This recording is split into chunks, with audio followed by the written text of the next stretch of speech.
Hello guys, আমি হচ্ছে রাহুল। আমার এই ইউটিউব চ্যানেলে তোমরাকে সবাই স্বাগত। এই প্রথমবার এলাম বাড়ি গ্রাম। আমি শুনলাম যে একটা কথা, এই কথাটা তোমাদেরকে সবাইকে তুলে ধরো। এখানে মানুষ আসতে ভয় পায় কেন, আর সেই গাড়ির রহস্য নিয়ে আজকে আমরা আলোচনা করব। এখানে কি হয়েছিল, মানুষ এখানে আসতে ভয় পেত, এমন কি জায়গাটায় রহস্য ছিল যে মানুষ আসতে ভয় পেত। আজকে তোমাদেরকে দেখাবো গাড়ির ভিতর রহস্যময় কি। আর আমরা এটাও জানবো মানুষ এই গাড়িটাকে কেন ভূতের গাড়ি মনে করে। চলো দেখা যাক।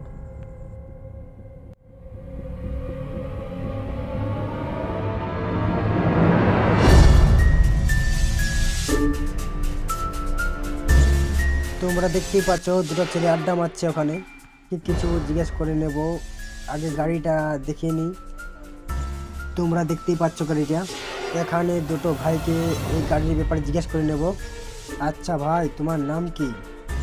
দাদা, আমার নাম প্রসেনজিৎ। আর তোমার? আমার নাম ধরন। তাহলে আমি বলছিলাম, তোমরা কি এই গ্রামেই থাকো? হ্যাঁ দাদা, আমরা এই গ্রামের। তুমি? হ্যাঁ দাদা, আমিও এই গ্রামেরই। আচ্ছা ভাই, আমি শুনেছি এই গাড়িটা 20 বছর পরে আছে এখানে। এই গাড়িটিতে কোনো কিছু রহস্য আছে? হ্যাঁ দাদা, এই গাড়িটির রহস্য আছে, আর আজকে আমরা এই গাড়িটির রহস্য নিয়ে তোমাকে বলবো।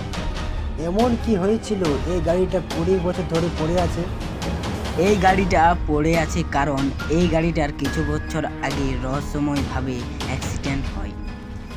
অ্যাক্সিডেন্ট হওয়ার আগে এই গাড়িটা চলতো, দেখে মনে হয় না যে এই গাড়িটা অ্যাক্সিডেন্ট হয়েছিল বলে। এই গাড়িটি অ্যাক্সিডেন্ট হওয়ার পর ভুতুরে গাড়ি বলা হয়। এমন কি হয়েছিল অ্যাক্সিডেন্ট হওয়ার পর গাড়িটা বন্ধ করা হয়েছিল? এই গাড়িটি কিনে যারাই চালিয়েছে তারা কোনোদিনও বাড়িতে ফিরে আসে না। এমন ভয়ঙ্কর আওয়াজ হয় রাত্রি 12টার পর, সেই কারণে মানুষ এখানে আসতেই খোঁজে না। আগে গাড়িটি বন্ধ ছিলই না, আগে গাড়িটি চলতো। যবে থেকে অ্যাক্সিডেন্টটা হয়েছে তবে থেকে এই গাড়িটাকে ভুতুরে গাড়ি বলা হয়। আমি রাস্তায় এলাম তো দেখলাম রাস্তায় লোকজন নেই, রাস্তাগুলো অনেক ফাঁকা। আমি কি কারণটা জানতে পারি? হ্যাঁ দাদা, কারণটা আপনাকে বলবো। কারণ এইখানে দেখুন, আমরা দুজন ছাড়া এখানে কেউ নেই। কারণ আমরা একটা কাজে গিয়েছিলাম, আমরা ওদিকে আসছি, আমরা একটু জবলা দিয়ে গিয়েছিলাম, এই জন্য আসছি। আর এদিকে মানুষজন আসে না, কারণ হয়েছে এখানে এই গাড়িটারই জন্য। এই গাড়িটা দেখতে পাচ্ছেন, ঘরটা দেখতে পাচ্ছেন, আমরা দেখেছি এই গাড়িটা ঘরটা বন্ধ রয়ে, যে এই যে এখানে যে গাড়িটা অ্যাক্সিডেন্ট হয়েছিল গাড়িতে অ্যাক্সিডেন্ট ধরেন দাও আমাদের জানে। আমরা মানে এখানে যে আমরা যে থাকি তারা সবাই জানি গাড়িতে ব্যাপারে। আচ্ছা, আমি বলতে চাইছি আসলে তোমাদের বাড়িটা কোথায়? হ্যাঁ জানি এটা তোমাদেরই গ্রাম, কিন্তু বাড়িটা তোমাদের কোথায় এটা জানতে চাই আমি। বাড়িটা হচ্ছে আমাদের ওই দিকে দেখতে পাচ্ছেন যে ওইগুলা, হ্যাঁ, ওই ওই মানে গাছপালা, হ্যাঁ, ওই গাছপালার পরে মানে আমাদের বাড়ি। আমি বলতেছিলাম, আমি কি গাড়িটা একবার চেক করে দেখতে পারি? অবশ্যই দেখতে পারি। ক্যামেরা সামনে নিয়ে এসো।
কারণটা কি এত বছর ধরে গাড়িটা পড়ে আছে যে, একটু বুঝিয়ে বলো তো। হ্যাঁ দাদা, বলছি এই গাড়িটা একটি অভিশপ্ত গাড়ি। এই গাড়িটির কারণ হচ্ছে এই গাড়িটা একজন কিনেছিল, কিন্তু কেনার 1-2 মাস পরে গাড়িটা অ্যাক্সিডেন্ট হয়ে, ঘুরেলে অ্যাক্সিডেন্ট হয়ে মানে দুবার দুবার অ্যাক্সিডেন্ট হয়েছে তাই তো? হ্যাঁ দাদা, এই গাড়িটা 2বার অ্যাক্সিডেন্ট হয়েছে। এই গাড়িটা একবার 30 বছর আগে অ্যাক্সিডেন্ট হয়েছে, আর একবার 20 বছর, এইটুকু। আর তারপরে এই গাড়িটার কেউ কিনতেই খুঁজে না, এই কারণে এই গাড়িটা এখানে বন্ধ রয়েছে। আর ঘরটাও আপনারা দেখতে পাচ্ছেন, আর এখানে গাছটা দেখুন কত ভয়ঙ্কর। এই গাছটা আরও ভয়ঙ্কর লাগে যখন আমরা এখানে রাতের বেলায় আসি। রাতের বেলায় এখানে কেউ আসতেই খোঁজে না। এই গাড়িটা ওই কারণে, এই গাড়িটা অ্যাক্সিডেন্ট হওয়ার কারণেই আচ্ছা ভাই, এই আত্মা বলে কি কিছু আছে? হ্যাঁ দাদা, আত্মা বলে জিনিস আছে, এটা আমরাই জানি। এটা ধরেন না, আচ্ছা, তুমি যদি দেখেছো তাহলে আমাদের দর্শককে বলুন। যখন এই গাড়িটি যখন অ্যাক্সিডেন্ট হয়, তার বহুত দিন আগে এখানে একটি গাছ ছিলেন। তো গাছ দেখাচ্ছি তোমার, এখানে ছিলেন পর্যন্ত এগুলো তো এখানে তখন কোনো গাছ ছিল না, মাত্র ছিলেন একটি বড় বড় গাছ। বুঝতে পারছেন, ওখানে বিরাট বড় গাছ ছিলেন। অ্যাক্সিডেন্ট হওয়ার পরে যে আত্মাটি থাকতেন, ওই গাছটি একটু সাদা ধুতি পরে থাকতেন। তখন মানে অবশ্যই মানে রাত 12টার পরে এই এই জায়গাটা দেখা যাচ্ছেন ভর্তি ভর্তি বসে থাকতেন। আর তারপরে মানে মানুষ যায় এই পথ থেকে, এই পথ থেকে রাত 12টার পরে মানুষ যায়, সেই মানুষ আর ফিরে আসে না। আচ্ছা, আমি বলছি যে ভূতটা কি কবে তুমি দেখেছো, কাল না পরশু? কাল বা পরশু না, অ্যাক্সিডেন্ট হওয়ার পরে 5 বছর পরে আমি মানে তো ওই মানবাজার থেকে আমার মানবাজারে বেজে আমার জবলা পৌঁছেছি। জবলা আসতে আসতে আমার 12টা বেজে গেছে, 12টা। হ্যাঁ, তারপরে আসবার সময় আমি এত দূর পৌঁছেছি, হ্যাঁ। তারপরে গাছ থেকে কে ঢিল মারলো, আমি তো অবাক। হ্যাঁ, আমি একা, তখন আমার মানে বুকটা বুঝতে পারছি না, ধপ ধপ ধপ ধপ। তখন আমি হঠাৎ হঠাৎ তাকালাম পেছন দিকে, তখন দেখলি কাউকে দেখতে পেলাম না। হ্যাঁ, তখন তারপরে আমি ঘুরে আলি। ভাই, তারপর তোমার কি হয়েছিল? তারপর ভূতটাকে দেখে আমি অজ্ঞান। হ্যাঁ, তারপরে আমি সকালে উঠে দেখলাম যে, তারপর আমি এখানে অজ্ঞান পড়ার পরে আমি দেখলাম যে আমি আমার ঘরে আছি। তারপর আমি ঘর লোকে গেলাম, বলছি কী হলো? হ্যাঁ, তখন বলছে, তুই যখন আসছি তুমি মানবাজার এলে, তখন তুই দেখলাম ওখানে তুই অজ্ঞান হয়েছিল, অজ্ঞানও পড়েছিল। তারপর থেকে আমার মাথায় একটি আমার রহস্য, এইটা আমার বুকে মানে জনটা আমি কম এটা চিরদিনের মতো আমি কারো ভুলতে পারবো না, এই কথাটা আমার।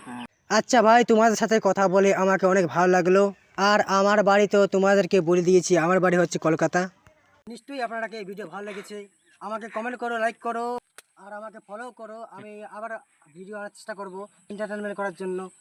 তোমরা ভালো থাকো, সুস্থ থাকো। রাম রাম।